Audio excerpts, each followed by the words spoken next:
Um bom dia a todos. Estou muitíssimo feliz de estar mais uma vez aqui. Adoro vir para cá. O trânsito hoje estava melhor. Cheguei super cedo, mas assim, eu tenho uma satisfação, uma alegria, uma felicidade em poder estar conversando ao vivo para vocês, fazendo sempre novos amigos, trazendo pessoas assim incríveis como a de hoje, que eu assim adoro muito o que ela fala, toda a pesquisa dela, que é a doutora Maria Tereza Pereda, que ela é uma cientista, palestrante, química, farmacóloga e é escritora também. Como vai? Tudo Maria? bem, Beth? Tudo é um bem prazer com você? estar aqui com vocês. É muito bom sempre vir e nós temos uma sintonia que é incrível, não é comum, né?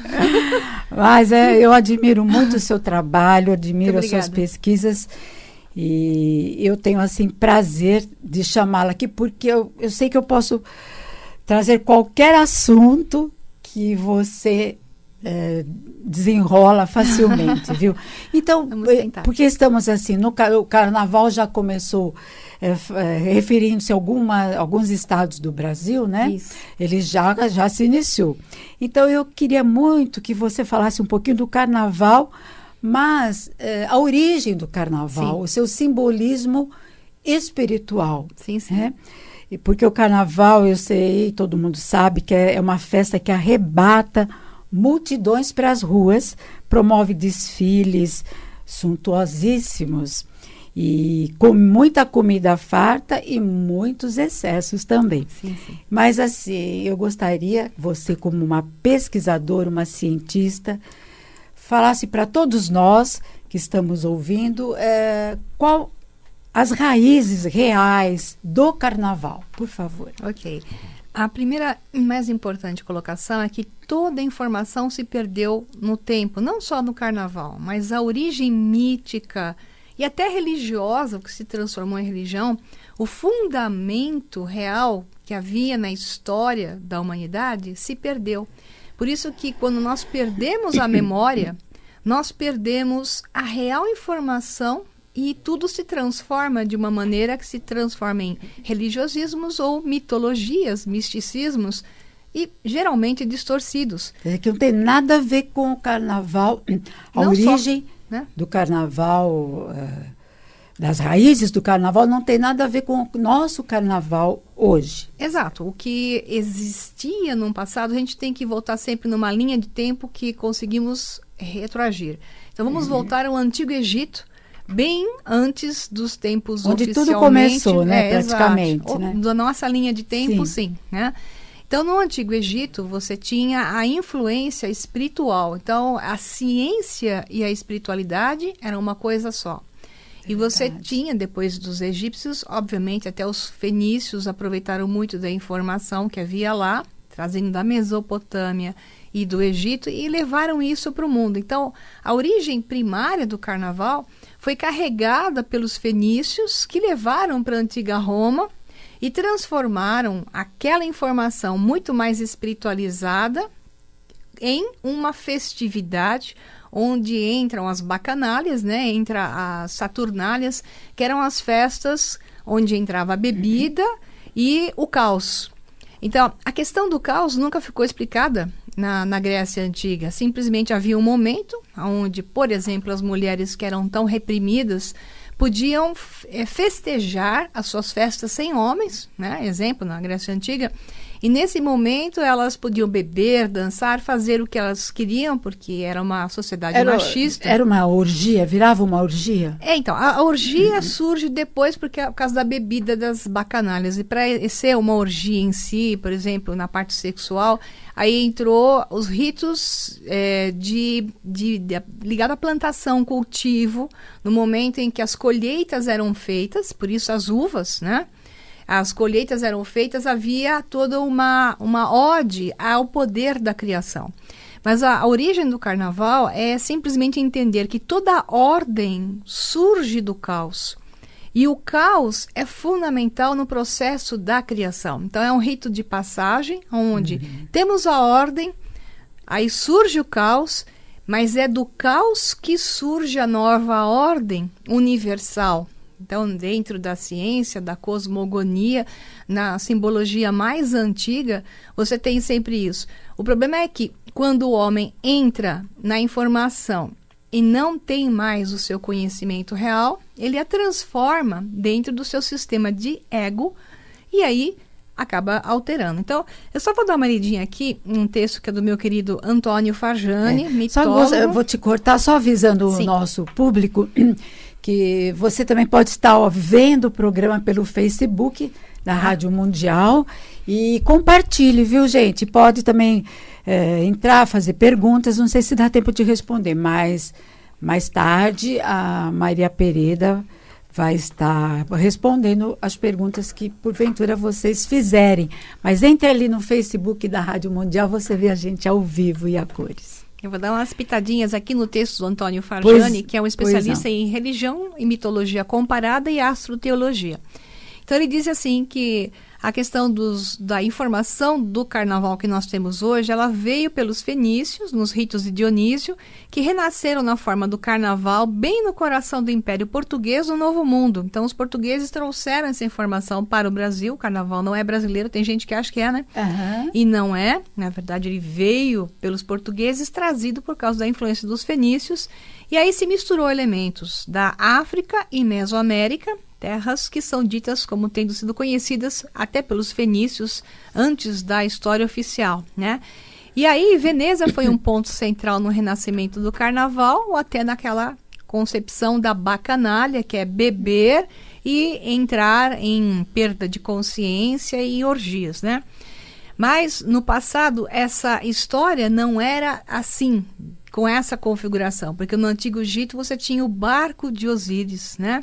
Então, o termo carnaval vem do barco naval, isso do Antigo Egito, claro que o termo era outro, que a linguagem era outra, e na Roma Antiga tinha a ver com adeus à carne, ou seja, era o momento onde você deixava o mundo da matéria e se entrava num mundo à parte, através até de substâncias que te levavam ao estado alterado de consciência. Ao estado alterado de consciência. O que aconteceu é que depois, com os ritos, digamos, ligados à natureza, ligados à fertilidade, fertilidade e à cultura de agrícola e as colheitas, acabou se ligando também à sexualidade que no mundo pagão tinha a ver com a criação em si. Então, a visão de que havia um momento que era exatamente em dezembro, que era no solstício de inverno, onde o sol renascia, daí que a Igreja Católica adotou a data que era do solstício de inverno pagão e o nascimento do sol pagão, onde haviam esses ritos, né, de estar com uma festividade em função do nascimento do sol, quando o sol então surgia novamente no horizonte.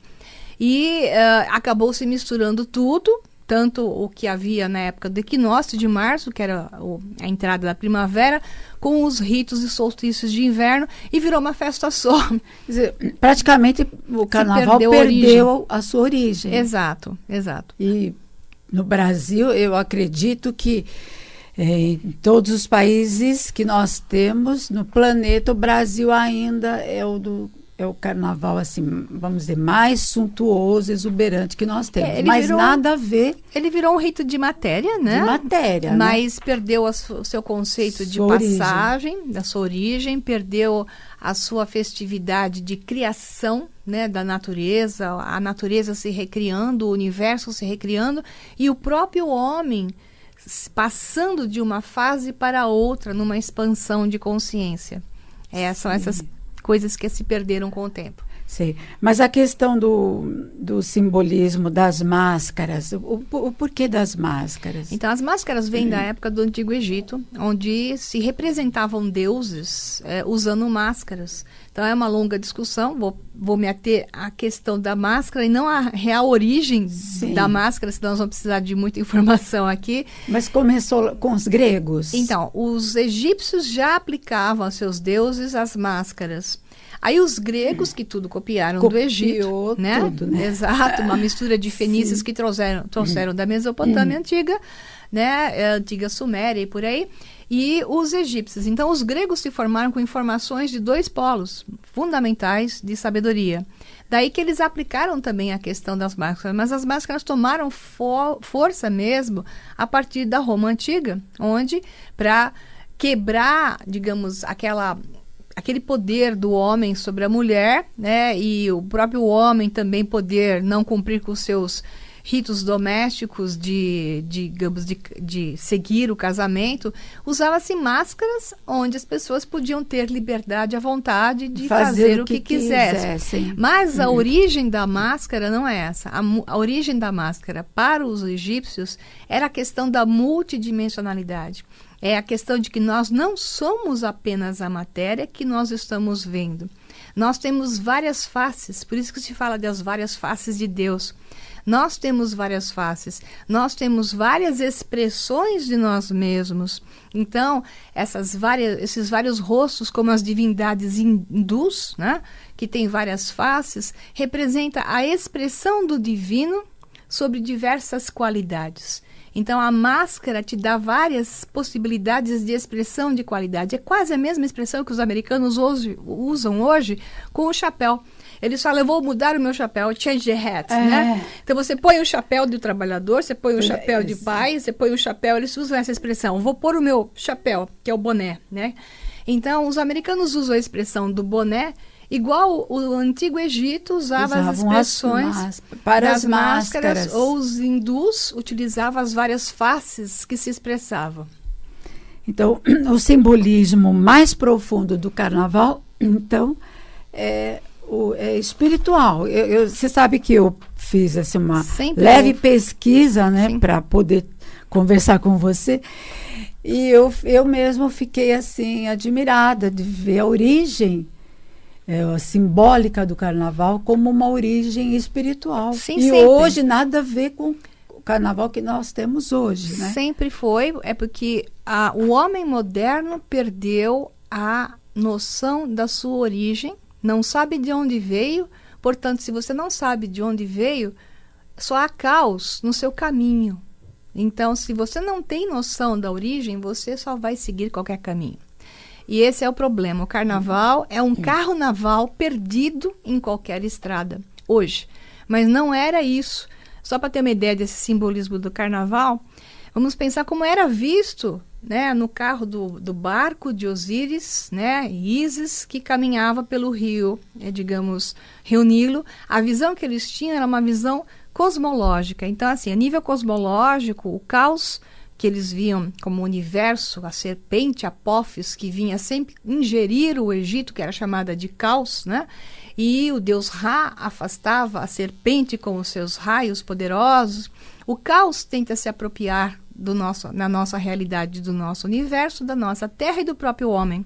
Então, se o homem não consegue afastar o caos, ele vai ser caos. Mas o universo é criado através do caos e se chega à ordem. Então, essa visão de carnaval era uma visão de passagem. Por quê? Por causa que você tem sempre essa ordem que sai do caos. Na natureza, o caos... é o rito de passagem. Isso. Na natureza, o caos é representado por qualquer estado de desordem, de escassez. Inverno, seca, inundação, terremotos. Mas é disso que tem a fertilidade. Exemplo, o Rio Nilo... Ele, uma época do ano, ele invadia as terras, né? Era um caos completo. Quando ele se retirava e voltava ao seu nível normal, as terras estavam fertilizadas. Então, a ordem vem do caos. E é esse conceito tão bonito isso que se perde, né? A nível ritualístico também, ocorria a celebração da fertilidade da terra, né? Que é o conceito que eu acabei de falar, antecedendo a depositação da semente, do humus, como é o caso do carnaval. Então, a questão da fertilidade é que acabou virando também o que se chamou depois de bacanalha sexual, porque é um rito de fertilidade. Só que para os povos pagãos, isso não é pecado, né? O pecado, a ideia de que isso é promíscuo, surgiu depois com as religiões abraâmicas, que impediram essa questão da união sagrada. Eles viam como uma união sagrada entre o homem e uma mulher, que não precisava ser exatamente, somente aqueles que estavam casados. Radicalizou, né? Exato, exato.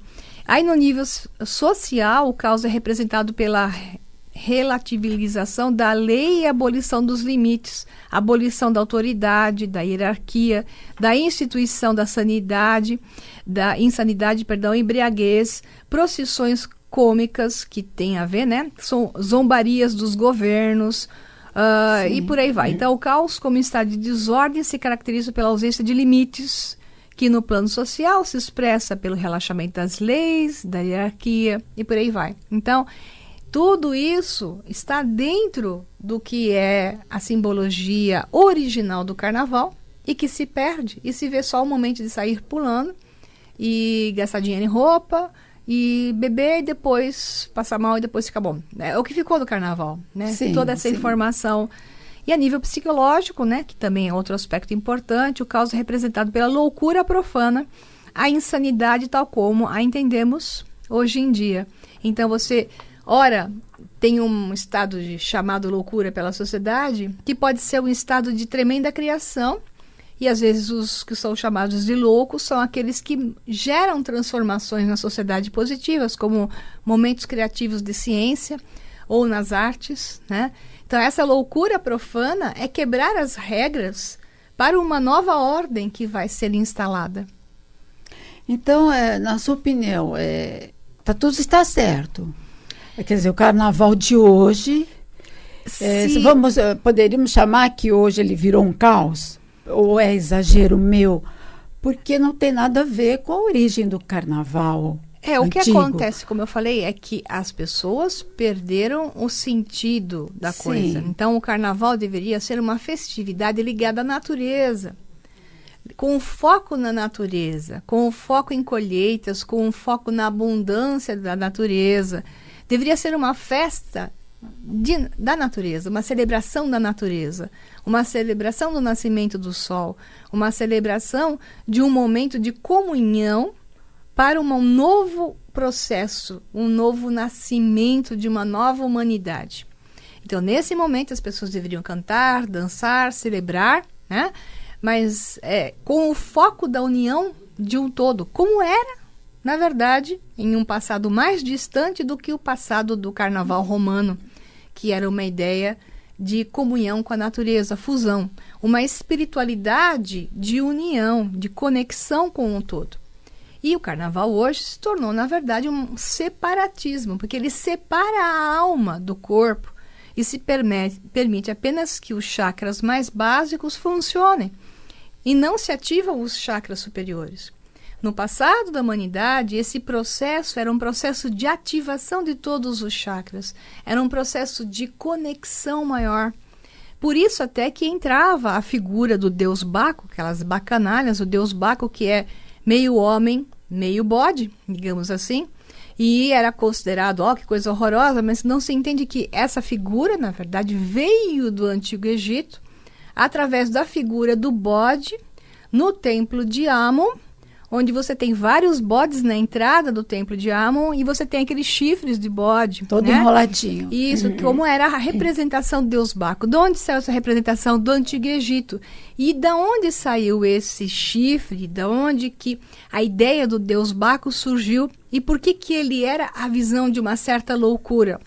Porque dentro do nosso cérebro, essa é a ciência atual, nós temos 2 chifres de Amon, ou seja, isso se chama pela ciência de hipocampo.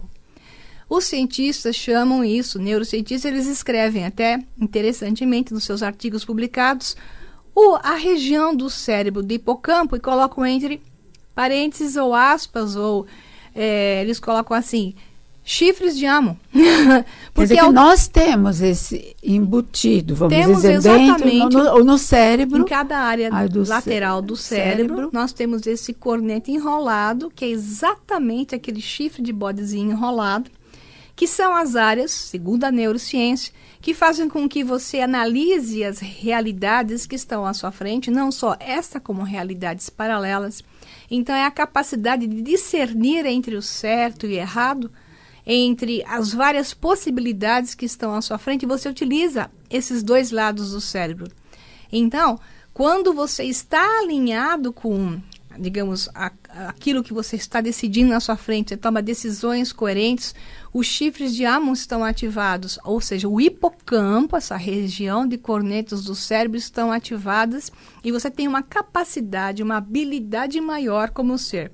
Os egípcios sabiam disso, por isso eles representavam os bodes. E eles representavam os bodes não porque eles achavam que o bode, o carneiro, era sagrado, e sim porque eles sabiam que nessa região do cérebro estava uma propriedade muito importante do homem, capaz de dominar-se a si mesmo e tomar decisões e ancorar mais informações na sua multidimensionalidade. Os gregos pegaram essa história do bode, levaram e transformaram isso num deus mitológico que tinha a ver com, digamos, ritos de passagem, tomadas de novas realidades, mudanças de estilo de vida, passagens, mas perderam também a informação científica, que só se retomam hoje em dia.